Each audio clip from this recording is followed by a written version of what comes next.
How many countries has America invaded since the Second World War?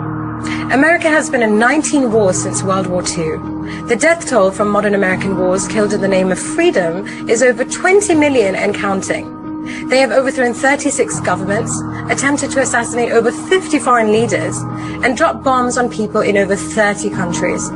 Syria was the latest of 14 countries in the Islamic world that US forces have invaded, occupied, or bombed. But you believe your American media when they say Putin is a crazy warmongering dictator. Is your self-righteous indignation based on an understanding of basic history, or just triggered by the next new bandwagon that is trending on mainstream media? 90% of these deaths are ordinary men, women, and children. They started the Korean War, the Vietnam War, the Gulf War. In the last 60 years or so, the list of countries the US invaded includes Bosnia, Cambodia, the Congo, Cuba, El Salvador, Guatemala, Indonesia. There's been wars in Iraq, wars in Afghanistan, wars in Syria, Central America.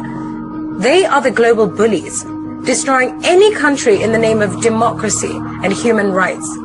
But the intention has always been to strip the nation of its resources and enrich their military-industrial complex. Now, what about Britain? Did you know that there are only 22 countries in the world that the UK have not invaded or helped in starting a war? The hypocrisy of the West is an abomination. Where was the sense of injustice when George Bush and Tony Blair invaded Iraq?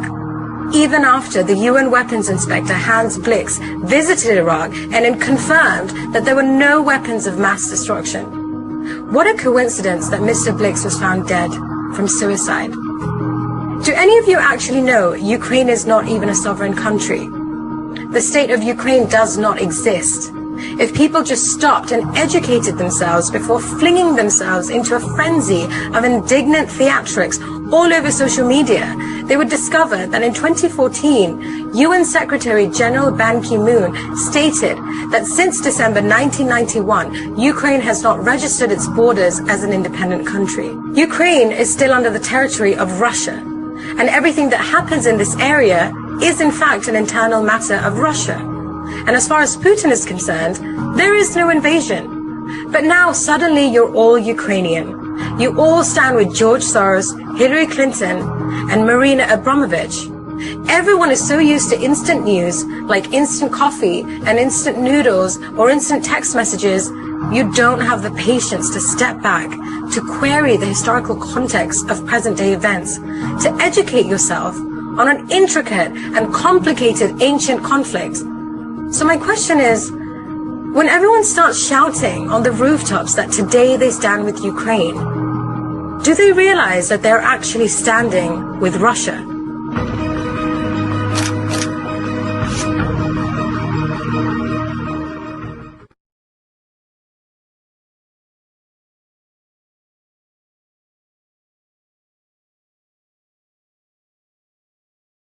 There's no doubt about it, we're living in times of catastrophic crisis where the lives of innocent civilians are sacrificed in the wars of their masters. Yes, in Ukraine, but not only.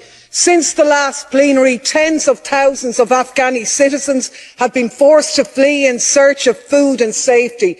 5 million children face famine, an agonising and painful death, a 500% increase in child marriages and children being sold just so they can survive, and not a mention of it, not here, not anywhere. No wall-to-wall TV coverage, no emergency humanitarian response, no special plenaries, not even a mention in this plenary, no Afghani delegations and no statements. My God, they must be wondering, what makes their humanitarian crisis so unimportant? Is it the colour of their skin? Is it that they're not white, they're not European, that their problems come from a US gun or a US invasion? Is it that the decision to rob their country's wealth was taken by a despotic US president rather than a Russian one?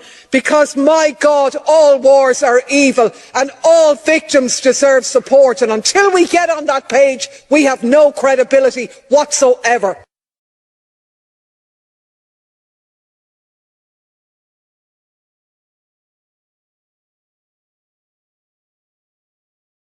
Now here's something you are not going to hear on the mainstream media. What you do hear is warmongers arguing that we must protect Ukraine because it is a quote-unquote democracy. But they're lying. Ukraine isn't actually a democracy. For example, to hold on to power, Ukraine's president shut down the 3 TV stations that were openly criticizing him and his policies, imprisoned the head of the opposition political party that had come in second place in their elections, and went and arrested and jailed that party's leaders. This is exactly what Putin has been accused of doing. But Ukraine did this all with the support of the United States. This Ukraine crisis is really a mask-off moment, because you are seeing the implicit hypocrisy, how they have so much outrage, and the whole world is defending Ukraine, but they said nothing about Iraq and Syria and Libya and all of these countries which they destroyed. They want to support Ukrainians' right to resist. You know, if you want to take up armed resistance in Ukraine, that's totally fine, right? They're even going to go and crowdfund the weapons for you online, and they're even going to come and fight with you. But if you're a Palestinian, well, screw you. If you're an Iraqi or Syrian and you're resisting the Israeli occupation or the American occupation, you're a terrorist. They want sovereignty and respect sovereignty for Ukraine, and they respect its territorial integrity. What about Syria that gets bombed every week by Israel? What about Syria, the Golan Heights that are occupied by Israel? What about northern Syria, northeastern Syria occupied by the Americans? You set the Middle East on fire. Libya, Syria, Somalia, Yemen, Afghanistan. I can't count anymore, man. Millions of people turned to refugees. Millions of people killed, displaced. Look how they treat them. The people are saying we'll accept white refugees because they look like us. They're civilized. Oh, and Syrians and Iraqis and the people whose lives you destroyed, they're not civilized? They don't deserve to seek refuge? What kind of bullshit double standard is that? You got these racist hosts on TV talking about, well, it's okay, it's normal for war to be in Iraq or Afghanistan, and we'll take in the Ukrainian refugees because they look like us. They have blonde hair and blue eyes. Me, I'm sorry, it's very emotional for me because I see European people with blue eyes and blonde hair being killed, children being killed every day with Putin's missiles. But this isn't a place, with all due respect, like Iraq or Afghanistan, that has seen conflict raging for decades. This is a relatively civilized, relatively European, I have to choose those words carefully too, city where you wouldn't expect that or hope that it's going to happen. And this is not a developing third world nation. This is Europe. On ne parle pas là de Syriens qui fuient les bombardements du régime syrien soutenu par Vladimir Poutine. On parle d'Européens qui partent dans leurs voitures qui ressemblent à nos voitures. Il y a une différence entre les Ukrainiens qui, encore une fois, participent de notre espace civilisationnel avec des populations qui appartiennent à d'autres civilisations. On voit bien ce qu'ils fuient et il n'est pas question de dire est-ce que vous êtes vraiment des réfugiés. On est au 21e siècle, on est dans une ville européenne et on a des tirs de missiles de croisière comme si on était en Irak ou en Afghanistan, vous imaginez?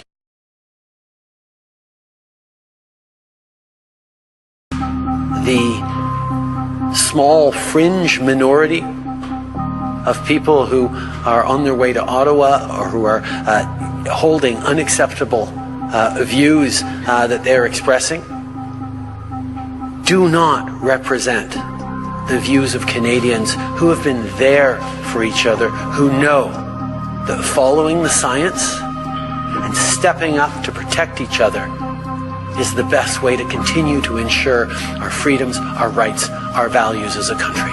We are not intimidated by those who hurl insults and abuse at small business workers and steal food from the homeless. We won't give in to those who fly racist flags.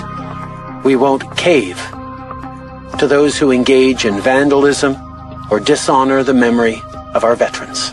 So to those responsible for this behavior, it needs to stop. There's a level of admiration I actually have for China because their basic dictatorship is allowing them to actually turn their economy around on a dime and say we need to go green as fastest, we need to start investing in solar. I mean, there is a flexibility that I know Stephen Harper must dream about of having a dictatorship that he could do everything he wanted that I find quite interesting. regardless of the fact that we are attacking your fundamental rights or limiting your fundamental rights, and the Charter says that's wrong, we're still going to go ahead and do with it. The federal government has invoked the Emergencies Act to supplement provincial and territorial capacity to address the blockades and occupations. We went after the funding. Our efforts combined with the city's efforts eliminated the GoFundMe. $10 million are no longer accessible to the demonstrators. There are other funding avenues that we continue to aggressively go after through intelligence, information, coordination with financial institutions, and all three levels of government. We are broadening the scope of Canada's anti-money laundering and terrorist financing rules so that they cover crowdfunding platforms and the payment service providers they use. We will be relentless in pursuing the funding that has enabled this demonstration to continue to this point. These changes cover all forms of transactions, including digital assets, such as cryptocurrencies. I want to be very clear. The scope of these measures will be time-limited, geographically targeted, as well as reasonable and proportionate to the threats they are meant to address. The Emergencies Act will be used to strengthen and support law enforcement agencies at all levels across the country. This is about keeping Canadians safe, protecting people's jobs, and restoring confidence in our institutions. As of today, a bank or other financial service provider will be able to immediately freeze or suspend an account without a court order. Justin Trudeau, I mean, I thought he was kind of a cool guy. And I started to read what he said. This is a couple of weeks ago. He was, or maybe this is September, but he was talking about people who are not vaccinated. He said they don't believe in science. They're often misogynistic, often racist. No, they're not. That was not smart of him at all. Right. He said, but they take up space. And with that, we have to make a choice in terms of a leader as a country. Do we tolerate these people? It's like, tolerate these? Now you do sound like Hitler. Canada and our allies will defend democracy. We are taking these actions today to stand against authoritarianism. The people of Ukraine, like all people, must be free to determine their own future. We will continue working with our international partners to safeguard Ukraine's territorial integrity and prevent further Russian aggression.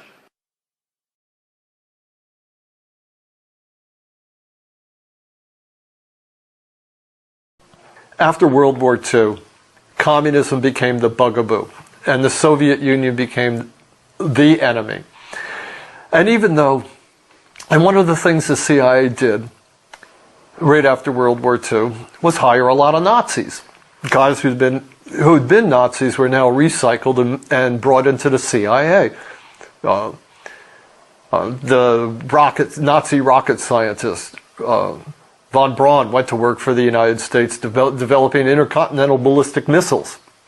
So the Nazi past was forgiven, and Nazis went to work for the United States, including a guy named Reinhard Gehlen, who'd been the Nazi military intelligence officer in charge of operations against the Soviets in Eastern Europe. And this guy Gehlen became the head of the CIA's main intelligence operator into East Berlin and areas like the Ukraine, where the Nazis had intelligence agents during World War II. And this guy Reinhard Gehlen, on behalf of his new CIA masters, just activated all the agent nets that he had during World War II. The same thing was going on in Ukraine, although the Ukraine had very much large swaths of its population were fascists and were actively involved against the war against the Soviets and were enemies of the United States in World War II. After World War II, they became assets of the CIA. So the CIA has been developing fascist assets in the Ukraine for 70 years. And every year since 1948, when the CIA went into operation, it has had a station in the Ukraine with a CIA officer who's running operations. And those operations have all been directed against first the Soviet Union, and after the collapse of the Soviet Union, against Russia. There's a lot of momentum that has built up over 75 years. Vast agent nets have been put in place. Sleeper agents have been in place for decades, and they're all working against Russia, which is why nowadays it's so hard for the mainstream media and the government to shift and even consider for a moment having good relations with Russia. NATO, its whole mandate and its whole reason for its existence has been to threaten and roll back Russia and eventually sabotage and subvert it and put it out of business. And Ukraine, the CIA's operations in the Ukraine are the cutting-edge vanguard of this effort.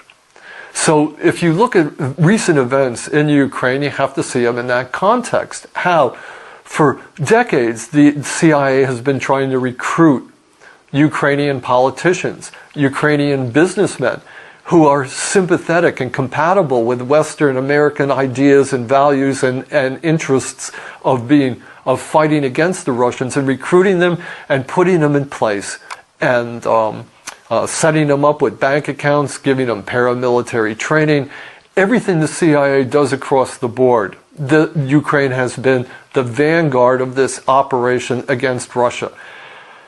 The details are in my book. The CIA's organized crime, how this works at the agent level, how the CIA would go around and work with after the coup that threw out a pro-Russian government and installed a pro-American anti-Russian government, how the CIA already had security services and military people in place who were able to create private militias that would then work against individuals in the Ukraine who were pro-Russian, how they, just like treating it like South Vietnam or any other country that the United States occupies. And that is the situation in the Ukraine. The United States occupies Ukraine. Its government isn't an occupation government that's supported and funded and directed by the United States. And the businessmen and the military people and the politicians that support the Americans benefit, and those who don't are put on hit lists and they're targeted. And that's basically the history and the summary of what's going on in the Ukraine. And the CIA, through its agent operations, which have been in place for 70 years, is at the vanguard of that operation. So is the intent and purpose of the CIA and American involvement in Ukraine to topple Russia, to balkanize Russia?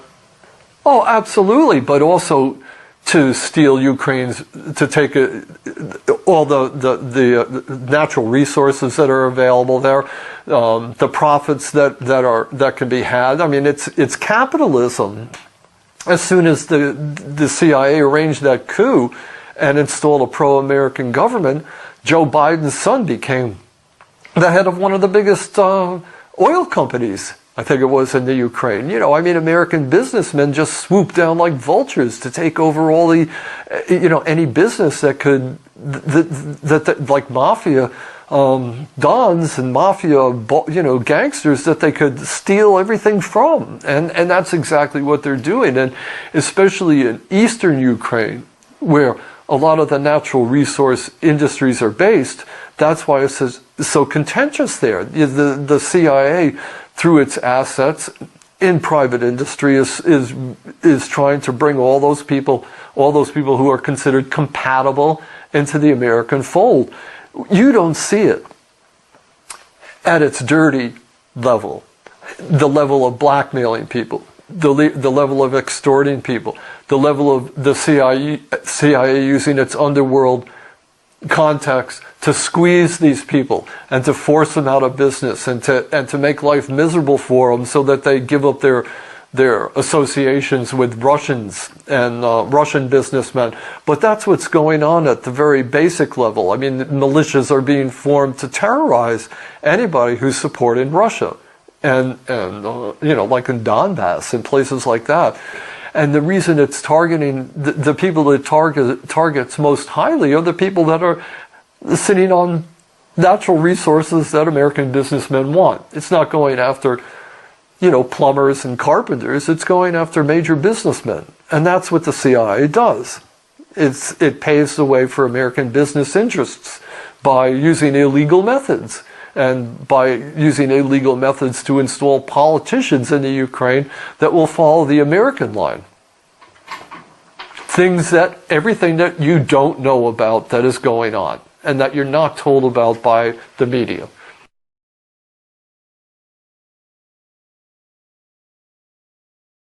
Outlined there, you know, for the past 6 years, we've lived with a Remainer chattering classes who have demonized national identity. They've described national sovereignty as being basically xenophobia. They've mocked everyone who waves the English flag or the UK flag. And now, lo and behold, with the crisis in Ukraine, they've discovered that actually those things are very important and they have real meaning. And there's a real hypocrisy to this, you know, from people who support the EU and from the EU itself. They're now talking about how important national sovereignty is in Ukraine. These are the people who have undermined national sovereignty, not only in the UK, but across Europe over the past few decades. So I'm glad they're finally discovering that national sovereignty is important. I wish they'd discovered it a bit sooner.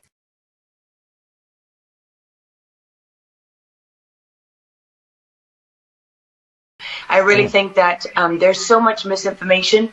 We've never really seen anything like it. I mean, I've been covering wars now for 35 years, and I have never seen people with their nails done in the Ukrainian flag, right? I mean, we're being corralled into this box where we either have to hate Vladimir Putin and believe everything evil that's said about him and love Ukraine, and there's no in between. And that reminds me a lot of you're either, you know, a white supremacist, or you go with the Democrat narrative on everything under the sun.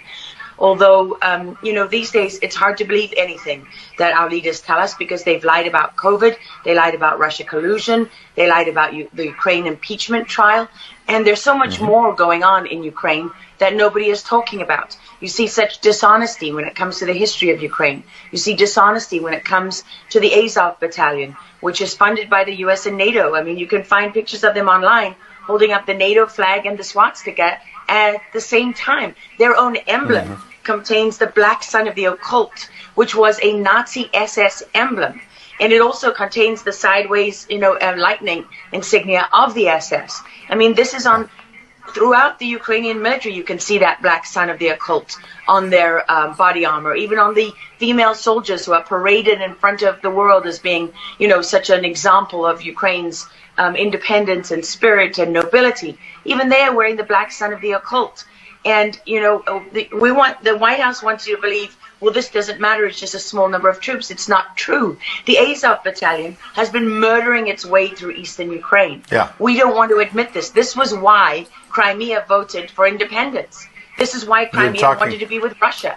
Because we in the media, in the Western media and in the West, won't acknowledge the reality of what's gone on. Western Ukraine backed the Nazis. It was a headquarters for the Nazi SS. The CIA under Alan Dulles actually gave immunity from prosecution to the Nazis of Ukraine from the Nuremberg trials. So there's a long history of the United States and our intelligence agencies funding and arming Nazis in Ukraine. These are not like neo-Nazi groups that sprung up. These are the actual Nazis from the Second World War, who, if you go back to the Nuremberg trials, said that they were planning for a 1,000-year Reich. And so you have to really wonder, as you look at this, when you know that the CIA sponsored the color revolution in Ukraine in 2013 and 14, that they selected Ukraine's leaders, go to Victoria Nuland's leaked phone conversation where she and the U.S. ambassador are deciding who can lead Ukraine. I mean, there's as much interference here as you could possibly imagine before you even get to Hunter Biden, Nancy Pelosi, John Kerry, and Mitt Romney, and all of their children who are employed, who earn millions from Ukrainian gas companies. Yeah, you are pointing, pardon me, to a real credibility crisis for our leaders. I want to let Karen Turk jump in. Yeah, I wanted to bring up the fact that President Zelensky is Jewish, and I don't know exactly how this factors in, but there's some very interesting points in what you're saying. And what troubles me about the moment that we're in is that we have such a selective and a narrow reading of history. You know, President Zelensky may be Jewish, but he's not the only one in this who suffered during the Second World War, whose ancestors suffered, right? I mean, look at Putin. How many relatives did he lose in the siege of St. Petersburg?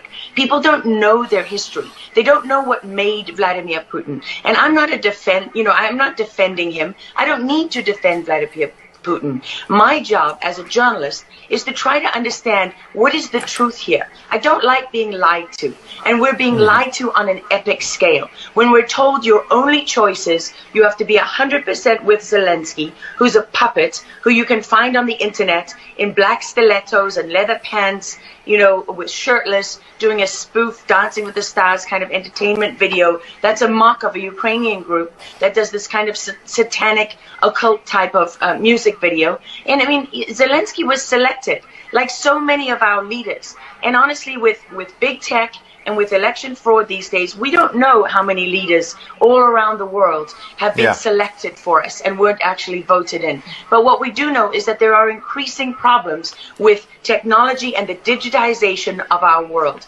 Because look at what's happening with COVID. Look at what has happened globally. We are fighting the same battles all over the world. To pretend that this war is about Russia and Ukraine is just a barefaced lie. If Putin has been warning for 15 years that he is not going to stand by while the globalists take over the world, build bioweapons facilities and whatever else they're doing in Ukraine, Ukrainian oligarchs. Ukraine has been a center of money laundering for, you know, many of the leaders in this country. For how long? Billions of US dollars have been laundered through Ukraine, and we say nothing about it. These are our tax dollars. I mean, before the impeachment trial, had you ever heard of anyone in the United States, I mean, us bringing in foreign governments to the White House for anti-corruption training? I mean, does nobody question these things? Why do we not question them? We have an idiot like Lieutenant Colonel Vindman, who goes at the impeachment trial and sits there as a lieutenant colonel. He didn't even make colonel. And he's telling the President of the United States what his policy should be. You have a traitor in the form of Maria Yovanovitch, who was Obama's ambassador, who's telling Ukrainian government officials, don't listen to the will of the American people. Don't listen to the election results. We are the true leaders of America. I mean, and then people object when the woman isn't even fired. She's given a cushy job for life at Georgetown University at the expense of the U.S. taxpayer. I mean, there's so much hypocrisy and dishonesty here, and Ukraine is at the center of it all. Finally gets called out over the hypocrisy on war crimes committed in Ukraine. Hypocrisy should be adopted as the official slogan of this administration. In this case, it's related to Russia being accused of committing war crimes in Ukraine and the Biden admin calling for International Criminal Court, ICC, to investigate. However, the reporter points out a crucial piece of information that Biden's team wanted to keep hidden. Dylan Hausman from the Daily Caller reports that State Department spokesman Ned Price defended America's hypocrisy regarding the International Criminal Court during a press briefing Thursday. Watch. Especially as it relates to the ICC, you're welcoming this investigation by the ICC prosecutor. You know, you haven't always welcomed investigations at the ICC that ICC prosecutors have gone into. In fact, in the previous administration, that an investigation into potential war crimes in Afghanistan was met with actual sanctions on ICC staff. And the U.S. has consistently warned the ICC not to take up cases involving Israel. So, given that neither Ukraine nor Russia is a member of the ICC, and that for the ICC to take up a case involving non-member would require a UN Security Council vote, which is doomed since the Russians will veto it, where exactly do you think that justice is going to come from here? Well, Matt, not only is neither Russia nor Ukraine a state party to the Rome Statute, neither are we, as you know. And the concerns we have over the ICC as a certain of jurisdiction in certain circumstances, those remain. Those have not gone away. But at the same time, so those concerns relate only when the U.S. is being. You have those concerns only if the U.S. is being investigated or Israel? The United States, as we've spoken to, has the capability, has the wherewithal to conduct independent, thorough investigations. But we recognize the meaningful role that the ICC can play in promoting accountability for atrocities. And we have supported and will continue to support the ICC's efforts in certain cases.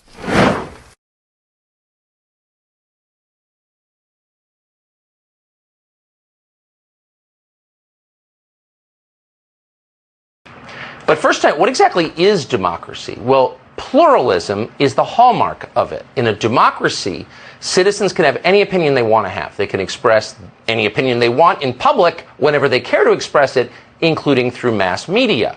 If citizens are dissatisfied with their political leadership, they can challenge their leaders for office. Now, all of these things are true in every free country in any period, always. These are not just features of democracy, these are prerequisites for democracy. So with that in mind, you should know about a political party in Ukraine called Opposition Platform for Life. With 43 seats in parliament, it is the largest opposition party in that country. Over the weekend, the president of Ukraine, Volodymyr Zelensky, banned that party. Opposition Platform for Life is now prohibited from, quote, all activity within Ukraine. So with a single command, Zelensky made it impossible for anybody to run against him for president. He did this not just to Opposition Platform for Life, but to 10 other political parties that he believed were insufficiently loyal to him. They're all illegal now. Obviously, there's a war underway in Ukraine, and on that basis, Zelensky has declared martial law. But we must tell you there is no evidence that the opposition parties he banned were aiding Russia in its war against Ukraine. Opposition Platform for Life, for example, denounced the Russian invasion the moment it happened, just like everybody else. But Zelensky took the opportunity to turn Ukraine into effectively a one-party state, which it now is. So having banned all opposition, he then seized control of the country's media outlets. Zelensky signed a decree that combines all national television channels into a single platform that he controls. He described this as a, quote, unified information policy, and it certainly is unified. So if all of these details seem shocking to you, if this is not the Zelensky you've heard about on the Today Show, then you may not have been paying attention to Ukraine. Zelensky has been solidifying complete control over Ukraine for a long time, since long before the Russian invasion and the war. Last year, he had his main political opponent arrested and his assets seized by the state. At the same time, Zelensky shut down 3 of Ukraine's most popular television networks, channels that, not coincidentally, had criticized him. So how should we as Americans assess this? Well, first and most obviously by admitting this is authoritarianism, it's not democracy. And with that concern in mind, you should be very worried by your leader's response to what's happening in Ukraine, the growing dictatorship there. And that's the word for it. What's another word for it? If you have ideas, send it to us. On the very same day that Zelensky shut down opposition media and all opposition political parties, professional liar and Atlantic Magazine pundit David Frum posted this on Twitter, verbatim, quote, Ukraine may be the first example in human history of a country that, under the pressure of war, is becoming more tolerant and more liberal. Right. So when you outlaw all criticism of yourself, that's called tolerance. It's called democracy. But don't take the word of a single Canadian warmonger propagandist. David Frum is hardly alone in telling you that. All of Washington is telling you that. Watch. So proud of President Zelensky and the courage that he has shown. And in Congress, we are trying to get the administration on board. And President Biden is showing moral leadership, just like President Zelensky is showing moral leadership. He, of course, by his example, shows the kind of courage we all hope we can reach and provide at a moment of real testing. Government doesn't give us our rights. Our rights come to us from God, and government is just a shared tool to secure them. And you see that spirit, that American Philadelphia 1787 spirit in Zelensky right now. God, these people. And again, on one level, you can understand why people are whipped into an emotional frenzy when they talk about Ukraine. Why wouldn't they be? Russia's invasion of Ukraine was shocking. It was wrong. the suffering of civilians there is entirely real. We're watching it on TV. It's horrifying. So it's entirely natural to root for the Ukrainians to expel the invaders, and obviously we are rooting for them to expel the invaders, Russia. But just because what Russia has done in Ukraine was wrong doesn't mean you have to lie about the Ukrainian government. In fact, if you really cared about the Ukrainian people and all the people you just saw on TV, we care so much, you wouldn't want them to live under a dictator. So you'd be highly upset about what Zelensky just did. So again, Ukraine was invaded by its neighbors, and we oppose that. We should oppose that.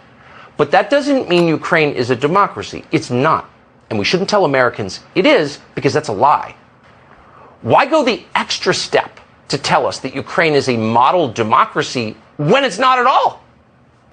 So maybe you're starting to conclude that these people love Zelensky not because he represents the Ukrainian people, but because Zelensky is exactly the leader they would like to be, with wildly expanded war powers to make everyone who complains shut up at gunpoint.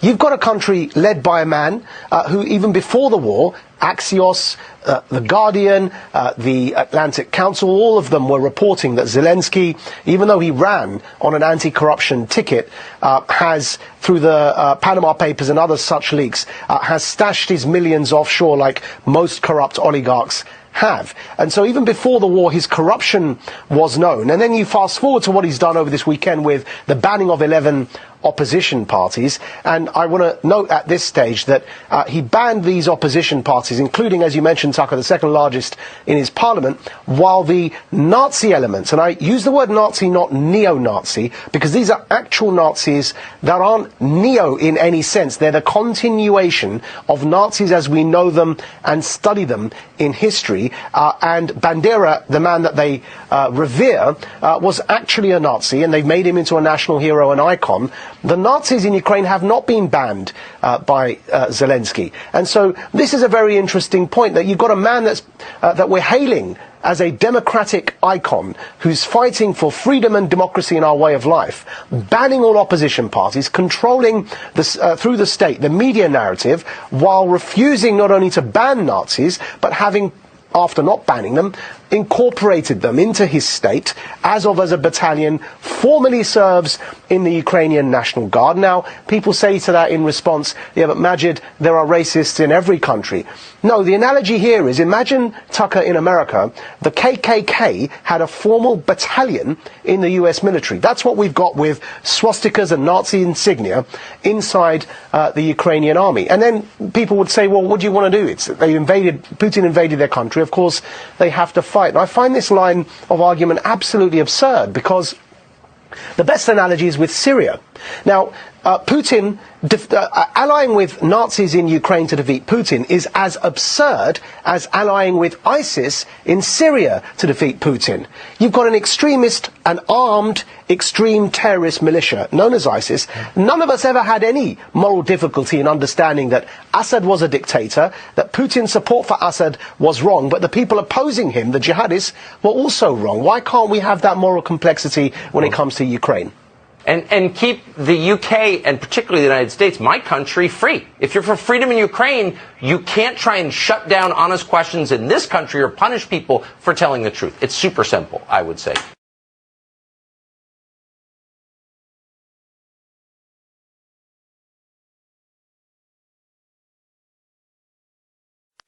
Я знаю, що як журналіст я маю бути об'єктивним, маю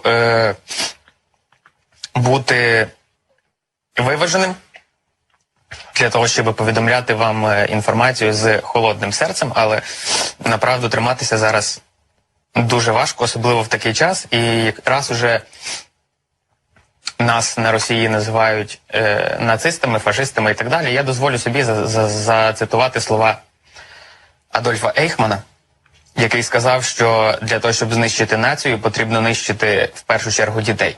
Тому що, вбиваючи їхніх батьків, діти виростуть і обов'язково помстяться. Вбиваючи дітей, вони ніколи не виростуть, і нація зникне. Як Збройні сили України не можуть нищити російських дітей, тому що це заборонено правилами війни. І це заборонено різними конвенціями, в тому числі Женевськими. Але я не зі Збройних сил України. І коли мені випаде нагода розправитися з росіянами, я обов'язково це зроблю. Я дотримуюсь, раз ви вже називаєте нацистами, дотримуюсь доктрини Адольфа Ейхмана і зроблю все, що від мене залежить, для того, щоб ні ви, ні ваші діти ніколи не жили на цій землі. Для того, щоб ви відчули, як воно, коли вмирають ні в чому не винні цивільні люди. Для того, щоб ви відчули весь біль і страждання, коли ви говорите, а ми не починали війни. Це все Путін. Ми не хотіли цієї війни. Ми теж її не хотіли. Але тепер ви мусите розуміти, що тут йдеться про перемогу українського народу, а не мир. Нам потрібна перемога. І якщо для цього доведеться вирізати всі ваші сім'ї, я буду одним із перших, хто це зробить. Слава нації! І сподіваємось, що такої нації, як Росія і росіяни, ніколи більше не залишиться на цій землі. Тому що це просто виродки, які засмічують цю землю. І якщо в українців є можливість, що вони зараз в принципі роблять, трощити, різати, вбивати, душити москальноту, я сподіваюся, що кожен внесе свій вклад і замочить хоча б одного москаля. So I'm watching BBC News at 10, and I've got a nice little piece about Ukrainian army training civilians in Ukraine. Civilians are turning out for weapons training. Lesson over, the guns are returned. But hold on, can you see that right there? These are not would-be That is the symbol frontline soldiers. of C. That symbol there is a symbol of C-14, a neo-Nazi group in Ukraine that were famous, or infamous, for carrying out pogroms against Romani people in Kiev, also attacking left-wing groups as well as LGBTQ groups. Also, they celebrate Hitler's birthday, and this group is presented uncritically on BBC News at 10 by Jeremy Bowen. No mention of any of this. At least not yet. I believe that during these times we just learn to be ready. That is what I think. We just Unreal. Absolutely unreal. The whole world's gone mad. After that.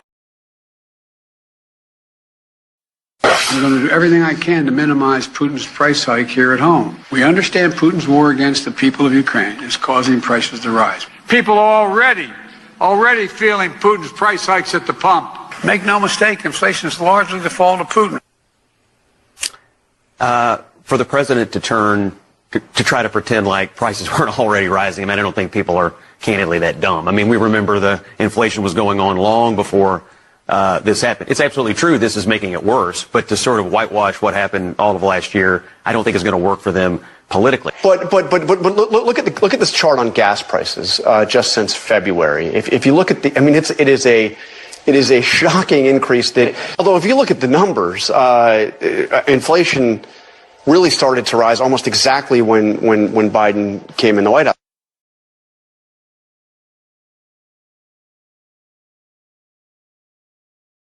That's right. We need to defend this democracy, and we need to make sacrifices. We need to pay more for fuel because we're doing this for democracy, to spread democracy. Yes. Well, let's look at the democracy in the Ukraine here. We're calling it a basket case democracy here. Let's just take a look at a little bit of history background here. That's Yatsenyuk and Poroshenko. They were installed by the United States as prime minister and president, respectively, the interim government, after a bloody overthrow, violent overthrow of a democratically elected president, which the West did not like because he was of the wrong orientation. And then this was followed by the comedian who played president on television 2 years ago. Fantastic. But how bad was it? This is just scratching the surface. Let's take a look at a little bit of a timeline here. 2004, US, UK, EU, NATO backed a violent coup d'etat in Kiev That's beyond debate. That's historical fact.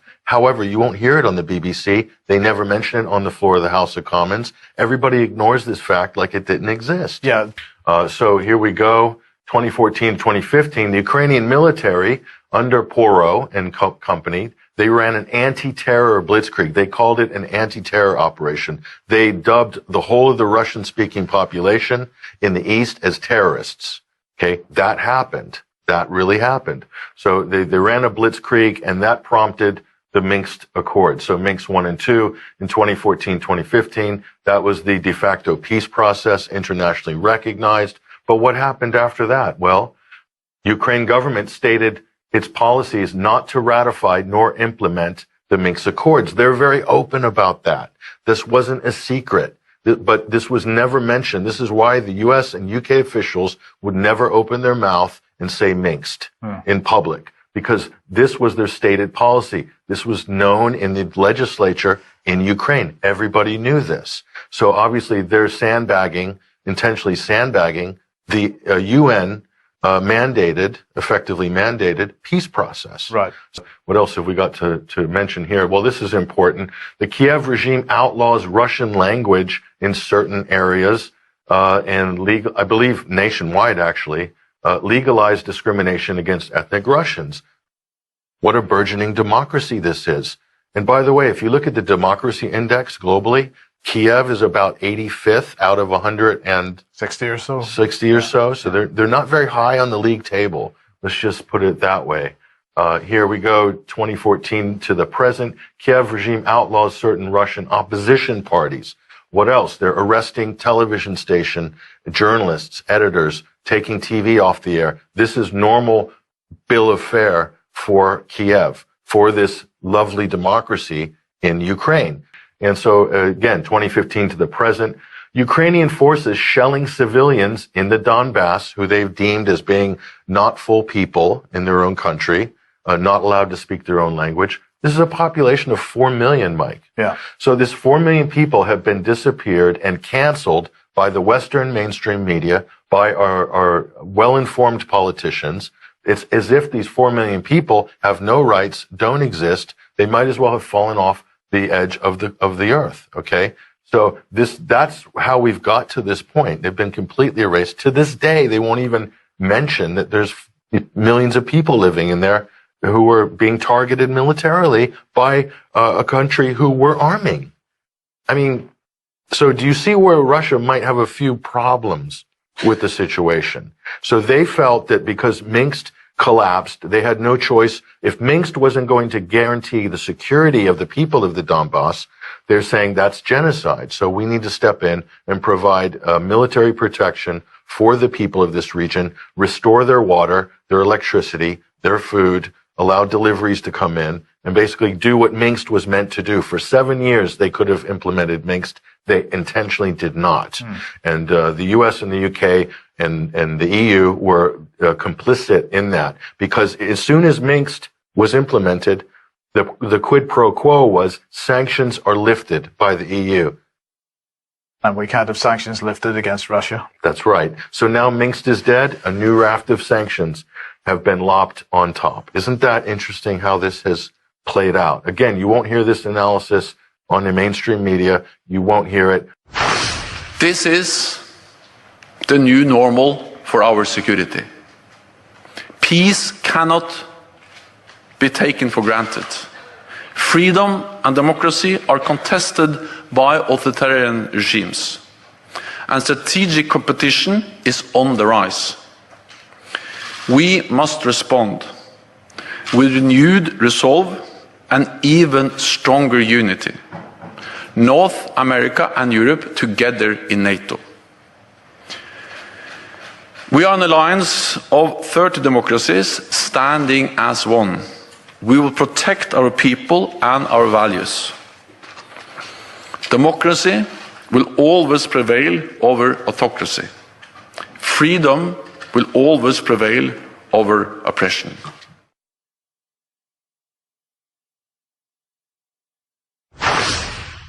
So he has said those words, democracy will always prevail over autocracy, as we come out of 2 years of what? Well, not everybody's out of these 2 years. In France, there's millions of people on the street in France because the president and the government said you can't work, you can't buy food unless you take an experimental pharmaceutical product. Otherwise, we're going to discriminate against you. Same in Italy, also in Germany and other countries, Austria as well. And of course, we should mention Canada. So is NATO going to act against Canada? I think they should intervene in Canada and take out Trudeau. So democracy is the buzzword. So where did NATO get off now policing democracy? I thought it was an alliance to protect any members that got attacked by another country. I didn't realize their job is to promote democracy. When did that happen? This is a very good question. It's not written down anywhere. No, indeed, but about the same time that NATO started talking about territorial integrity and borders, NATO considers itself to have NATO's borders. This is not a principle that's written into NATO's charter at all. NATO's borders. Yes. So all sorts of problems here. This is what our forefathers called, and historical scholars called, entangling alliances. This is what led to World War I. That didn't go too well. No. Okay, so is entangled alliances. NATO is the epitome of an entangled alliance. It's gone way, way, way beyond its remit, and now it's causing wars. It's causing proxy wars in countries like Ukraine. Ukraine is a proxy war. It's Russia versus NATO. NATO is using Ukraine as a proxy. Yes. That's exactly, they're using our weapons. They've got our back, we've got their back politically. And our training. Our training. So it's a proxy war, just like the other proxy wars. It's just packaged a little bit differently. So in America, they're all up in arms about defending democracy. How dare Putin trample on the delicate, flowering, fragile democracy of Ukraine. Yeah. And Zelensky. Listen to this highlight reel here from the U.S. The one thing that we all agreed upon, the attack on the Ukraine by the Russians is an attack on democracy. Putin is terrified by the prospect of a democracy at his border. And that's why defending democracy both at home and abroad must be an urgent national security priority. What is our democracy worth if we're not able and willing to stand against an invasion of another democracy? I don't even know what to say to that. So quite the democracy in the Ukraine, as we showed you in the previous segment here. So, beyond this, on from this point of view here. So Pelosi basically lost it, okay, when she was in her press conference and so forth. So here's Pelosi again. Just you have to marvel at the venom here, but go ahead and roll this. This is a very evil move on the part of Vladimir Putin. He's a KGB guy who happens to be probably the richest man in the world because of his exploitation of his own people that he doesn't want them to know about. This, my friends, is our moment. This is the Sudetenland. That's what people were saying there. The Sudetenland. The Sudetenland. So she's invoking Hitler in World War II. So here's Biden. So Biden's thing now is, and Kamala Harris is saying, we need to basically suck it up for democracy. We're going to suffer. We're going to pay more at the pump. Hyperinflation, goods and services, food, it's all going to go up. But you're doing it for the people of Ukraine. We got a video here. Watch this. I know this is hard and that Americans are already hurting. I will do everything in my power to limit the pain the American people are feeling at the gas pump. This is critical to me. But this aggression cannot go unanswered. If it did, the consequences for America would be much worse. America stands up to bullies. We stand up for freedom. This is who we are. The president has already said Americans will be facing some economic fallout or some hardships. Can you explain to Americans what exactly will they face if this happens? Sure. As the president talked about in his speech, we are aware that, again, when America stands for her principles and all of the things that we hold dear, it requires sometimes for us to put ourselves out there in a way that maybe we will incur some cost. And in this situation, that may relate to energy costs, for example. So basically they're saying you be prepared to pay. So everything they've done to deflate to inflate the currency, to cause hyperinflation, all the COVID relief, all the dumping of billions of dollars and wasting it on test and trace, buying vaccines that all got dumped in a landfill or sent away to some African country that we don't care about. Okay, all of this stuff, furlough, and the list goes on, all the corporate welfare, all of that. And then jacking up the price of energy to pay for all these green policies. All of that has now been funneled into one very convenient scapegoat, and that is Vladimir Putin. Vladimir Putin. So job done, guys. Everything, all sins are absolved, and now everything's on Putin. That's how it works. Yeah. Let me get something straight. NATO promised that they wouldn't move an inch to the east. That was a lie. And now we are surrounded by an aggressive military alliance. NATO gladly bombed Yugoslavia under the pretenses of potential genocide.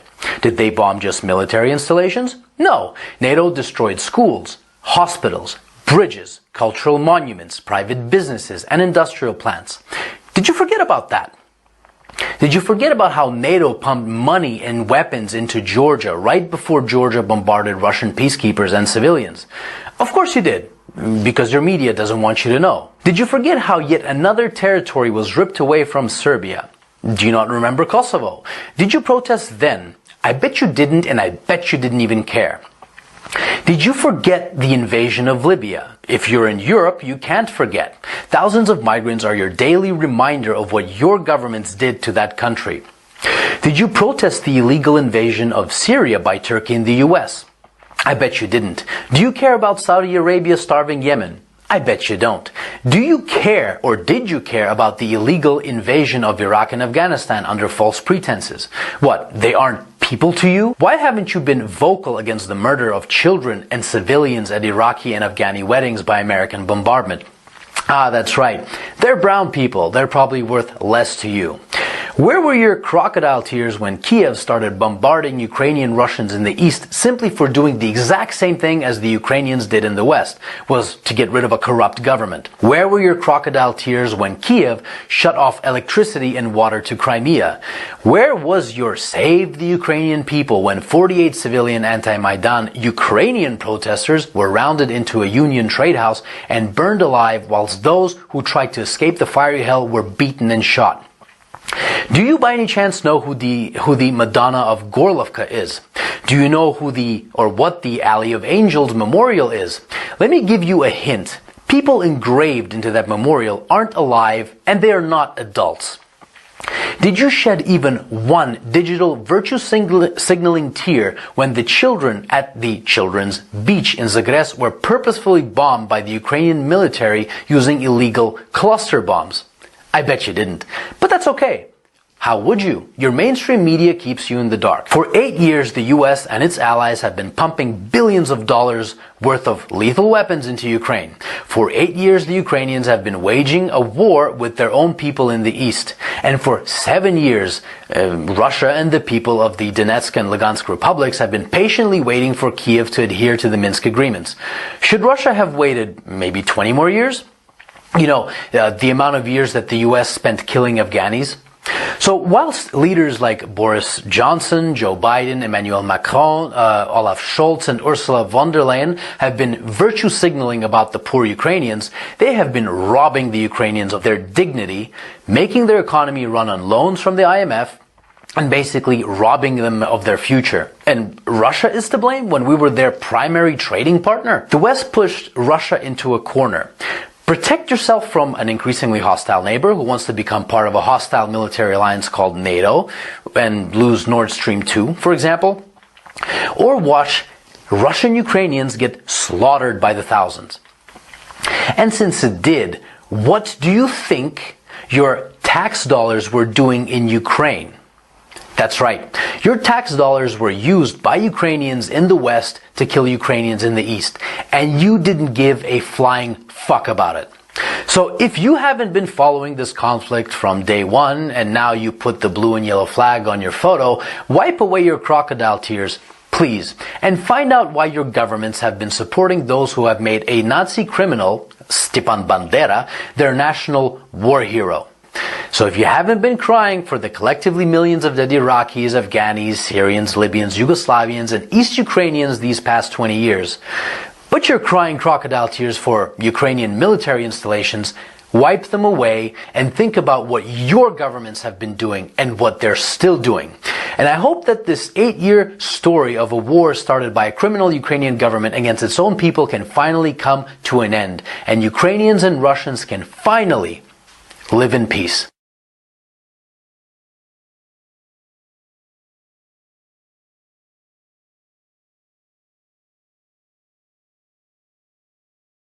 Heard of what's going on in Ukraine. First of all, it's a massive distraction. They're trying to distract you away from what's really going on in everybody's home country. Now, the Ukraine is this is not what you think it is. The Ukraine, let's get technical first. The Ukraine is not a sovereign state. It does not have internationally recognized sovereign borders. It's still part of Russia, has been since the 10th century. But this is like Russia invading Russia. That's all it is. Now, second point. The Ukrainian people are very upset, particularly the Ukrainians in Australia. I get it. But guess what? You've been lied to, just like the Australian people have been lied to. We think we're a sovereign nation. We're not. The Ukrainians think they're a sovereign nation. They are not. See, the truth is slowly going to come out about what's really going on. And what's really going on is this. The Ukraine has been the center of the globalists for decades and decades and decades. 70 years at least. CIA, which is not a good organization, they're the implementers of deep state, let's say. They've been working in the Ukraine for 70 years, building up a resistance to everybody and everything. Why? Because they needed to bring the Soviet Union down, but they also want the resources that are in the Ukraine. That's what this is all about. Particularly Eastern Ukraine, massive natural resources that CIA goes in, gets control of, an American business interest, and they're not business, they're just robber barons. They're not legitimate businessmen. They just want to steal, and that's what goes on. And so they're taking that away from Russia and the Ukraine. And on top of that, it's the center of the deep state. They are going to tell you their stories about possible nuclear war and Vlad's the bad man. This is the war with Russia that they wanted with Hillary Clinton as president. Because she lost, the whole war against Russia was postponed. This is the plan they always had, to destroy Russia, because they don't have a banking system that is under the Rothschilds. What a dangerous course of action that is. So that's the Ukraine, and so pay attention, but please do your own research. Don't, for goodness sake, don't watch mainstream media, because if their lips are moving, just like the politicians, if the media's lips are moving, they're lying.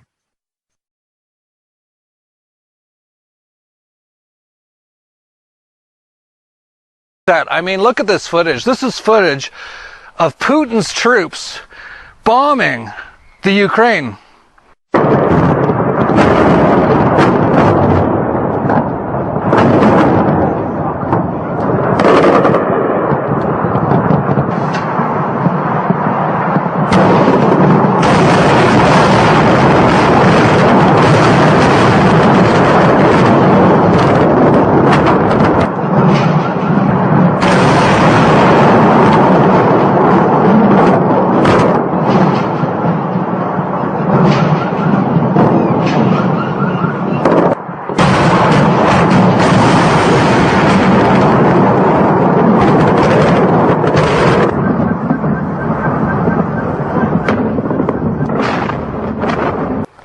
Oh, sorry, that was the US bombing Iraq. Yeah, remember that one? Where they said they had weapons of mass destruction. Total lie. Everyone knew it was a lie. I knew it was a lie at the time. That was like, what, 20, 30 years ago? I was like, that's a total lie.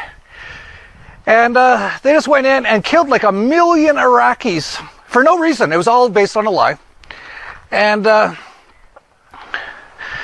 you know, no one stopped buying U.S. products. They should have. Like, really? Like, if you were going to, like, stop buying one country's products for any reason at that time, it would have been a good reason. Because that was, like, one of the most heinous things ever done. But no, if it's the U.S. that does it, it's okay, right? And it doesn't even matter if years later they just laugh about it. Like George W. Bush just laughing. No weapons of mass destruction over here. Those weapons of mass destruction got to be somewhere. But anyway, forgetting about that, I could totally understand why everyone's on, like, the Ukraine side of this. I mean, Look at what Putin's doing to the people in the Ukraine. Hey, this is Jeff crash test dummy. The fucking Nazis are burning us down. Then they're putting the firehouse. It's a scorched earth policy. These fucking Nazis. These are thugs. These are rent-a-cops. They're fucking Nazis. The whole... Fuck you! Fuck you, you fucking Nazi pigs! Oh wait, that's New Zealand. Well, there must be a reason everyone's like all just instantly on the Ukraine side of this with all the horrible things Putin's doing, right? Like, look at this.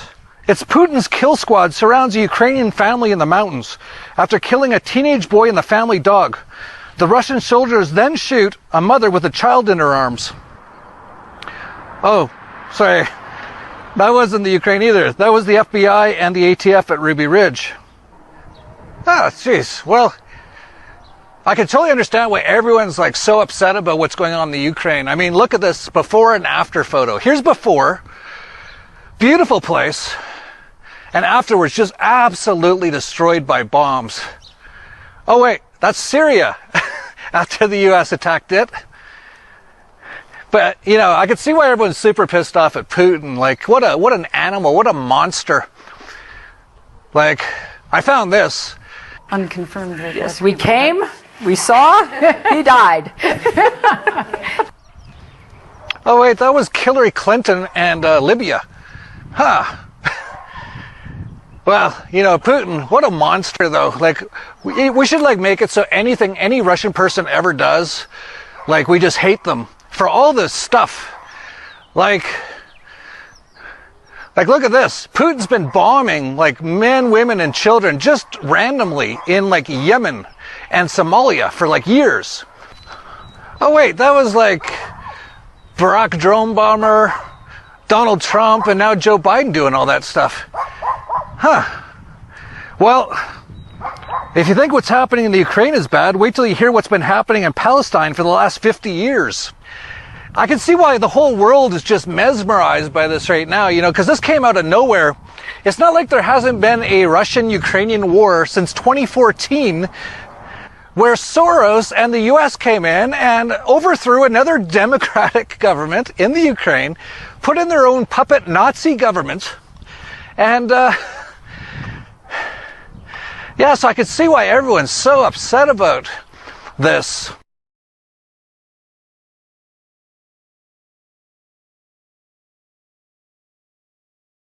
An American approach to digital assets is one that encourages innovation, but mitigates the risks to consumers. We've got that story plus your environmental, social, corporate governance score. But first, we have to, of course, talk about the war that everybody is talking about right now.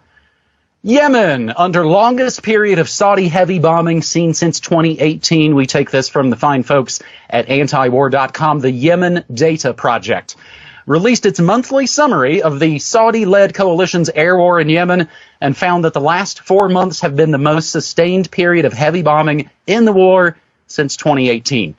For the month of February, the Saudi-led coalition carried out at least 200 air raids and up to 716 individual airstrikes in Yemen.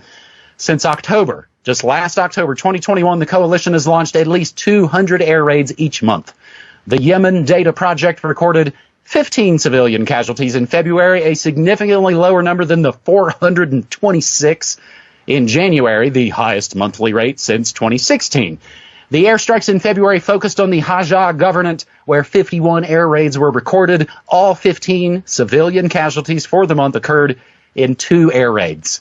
On Valentine's Day, the Saudi-led coalition targeted a water drill in the Al-Matama district of Al-Jawaf, killing and injuring at least 3 civilians. In the Abs district of Hajj on February 20th, an air raid hit a civilian house, killing a woman and a child and injuring at least 10 more people. Yemen Data Project found get these percentages. 11% of the bombings hit civilian targets. 18.5% hit military targets, and 70.5%, I don't know, can't be identified. 70.5% of the targets can't be identified.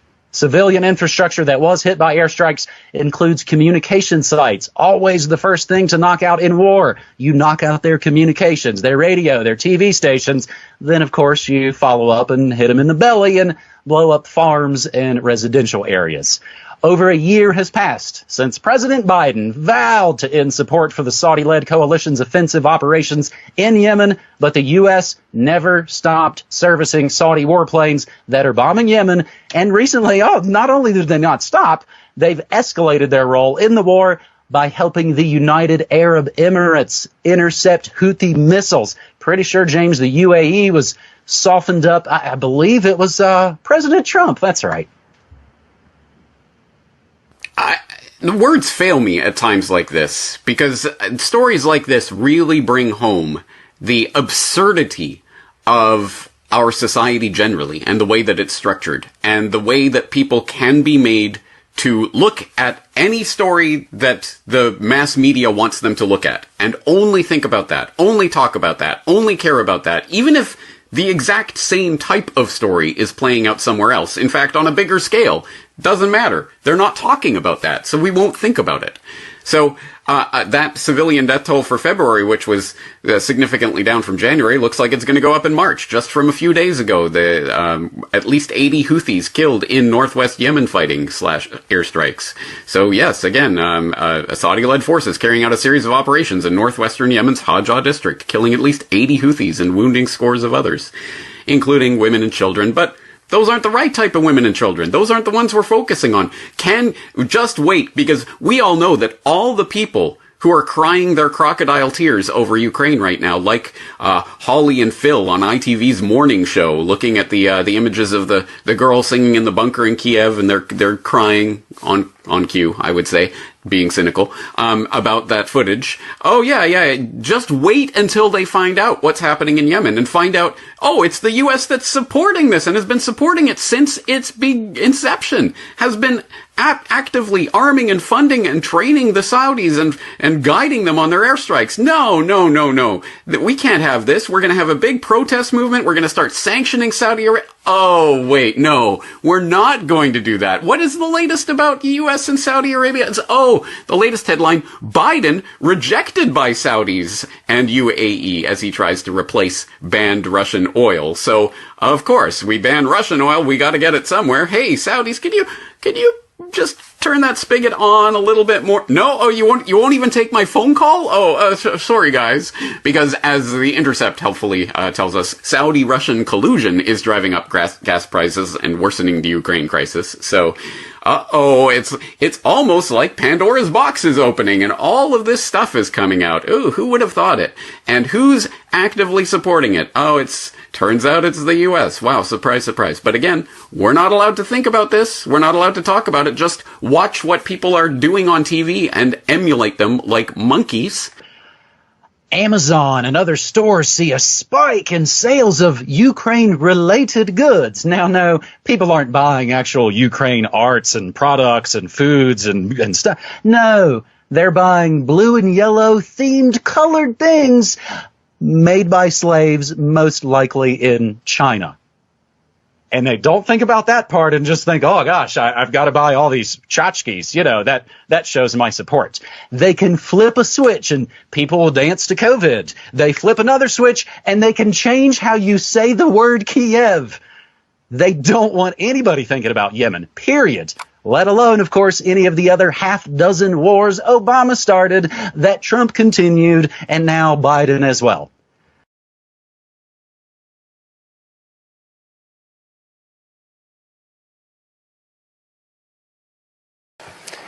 And all of us have rightly condemned the crimes against humanity that are being committed by Vladimir Putin in Ukraine. And the government has moved instantly, within 5 days, to sanction Putin's regime and take urgent action. And the strength of language that was used, rightly, against Putin as a barbarian, as a thug, as a murderer, as a warmonger, all of which are true, all of those things apply to the state of Israel in its treatment of the Palestinians And yes, the government is concerned about its use of language and doesn't feel it is appropriate to even use the word apartheid when Amnesty International, the most respected human rights organisation in the world, and Human Rights Watch, within a very short period of time, issue these damning reports saying that Israel, since its foundation, has been built on a system of oppression and domination and apartheid and racism, involving the murder of unarmed, innocent civilians on a regular basis, arbitrary detention and imprisonment, land annexations, the displacement of people, the denial of basic fundamental rights to 6 million Palestinians who are displaced outside Israel and the occupied territories, to the right to the return to their homes, to the illegal blockade of Gaza, which has left, as they say in the report, Gaza in a permanent state of humanitarian crisis, denying people access to food, to water, and treating the Arab population as a whole, the Palestinian population as a whole, as an inferior race. I mean, it doesn't get stronger than this. And yet you want to be careful about your language. You're happy to correctly use the most strong and robust language to describe the crimes against humanity of Vladimir Putin, but you will not use the same strength of language when it comes to describing Israel's treatment of the Palestinians, when it is now being documented and detailed by two of the most respected human rights organisations in the world, and indeed has been alleged by dozens and dozens of non-governmental organisations, and to be honest, anybody who looks honestly at the decades of brutal, inhumane persecution of the Palestinians, successive assaults on Gaza, the annexation of their land and territory, the systematic application of apartheid rules, you don't want to even use the word apartheid. Never mind sanctions. 5 days sanctions against Putin and his thugs, 70 years of oppression by the Palestinians, and it wouldn't be, what was the word you used? It wouldn't be helpful to impose sanctions. Amnesty International are calling for Israel to be referred to the International Criminal Court for crimes against humanity. Will you support it?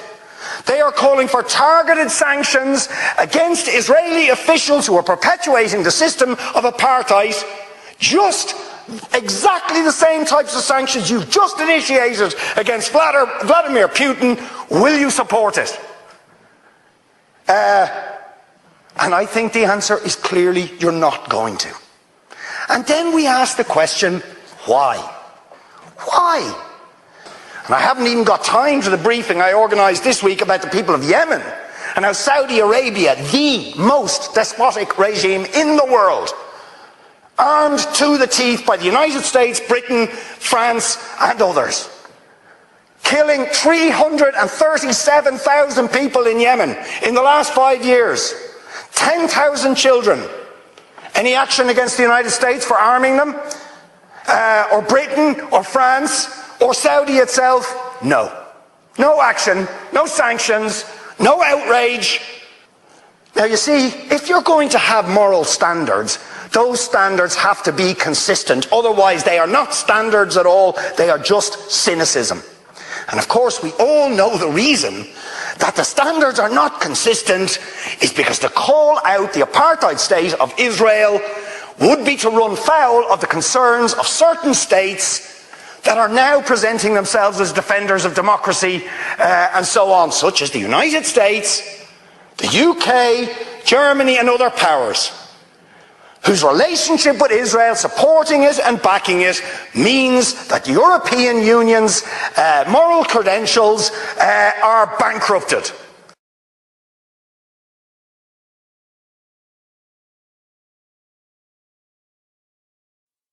And here's this. Do you remember when this happened? Do you know what this is? The United States and the Ukraine, the only two countries in the world that voted against a UN resolution that condemned Nazism. That's real.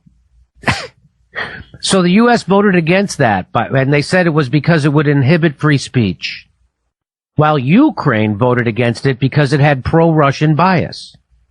So I'm all for free speech. And the argument's just weird that the government takes a stand internationally for free speech, even for Nazis, and meanwhile wants Joe Rogan silenced. I think Nazis killed more people than horse paste. Historically, I could be wrong, but there you are. Do you remember this, Max? This happens every year. I mean, every year there's a UN vote to condemn Nazism. Russia introduces the resolution and the US and Ukraine vote against it. It's like an annual festival of Nazi apologia. Remember before the EU banned RT, the Biden administration openly supported Zelensky banning opposition media outlets that criticized the Maidan regime. This was never about democracy. It was a NATO-directed campaign for dominance by any means. So Zelensky in Ukraine, people don't know this because they never talk about it. He shut down the opposition or critical media in his country and imprisoned the leader of the opposition party.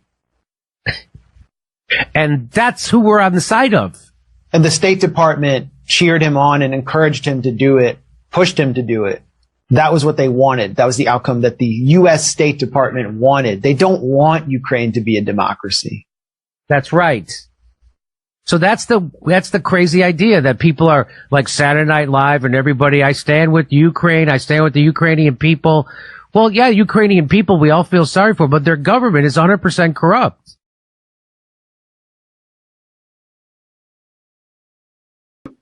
The Ukraine never filed its borders with the UN. I read that. So they don't actually exist as a country in international law. They're still part of the Soviet Union and its heir, Russia. There's many legal precedents for this. So in other words, the reason why countries like China aren't going to condemn Russia is because it's not an invasion. They're not going against the UN Charter. This is a police action within their own legal borders. Zulüm zulümdür. Filistin'de de olsa zulümdür. Rakka'da da olsa zulümdür. Musul'da da olsa zulümdür. İdlib'de de olsa zulümdür. Yemen'de de olsa zulümdür. Zulüm zulümdür. Zulmün A'sı, B'si, örgütü, cemaati mi olur? Onların istediği gibi düşünebiliyoruz. Onların istediği kadar ağlayabiliyoruz. Onların istediği kadar slogan atabiliyoruz. Böyle bir dünya vicdan sahibi insanların tahammül edebileceği bir dünya değildir. Böyle bir dünya iman sahibi insanların tahammül edebileceği bir dünya değildir. Yeryüzünü fesat ve zulümle doldurdular. Evleri işgal ettiler, doymadılar. Toprakları işgal ettiler, doymadılar. Kalplerimizi ve zihinlerimizi de işgal ettiler. Bizim terörist dediğimize terörist diyeceksiniz. Bizim ağlayın dediğimize ağlayacaksınız. Bizim yardım edin dediğime yardım edeceksiniz. Onun dışındakilere gelince susacaksınız diyorlar. Rabbim bu zulmü, bu münafıklığı, bu ikiyüzlülüğü sonlandırsın.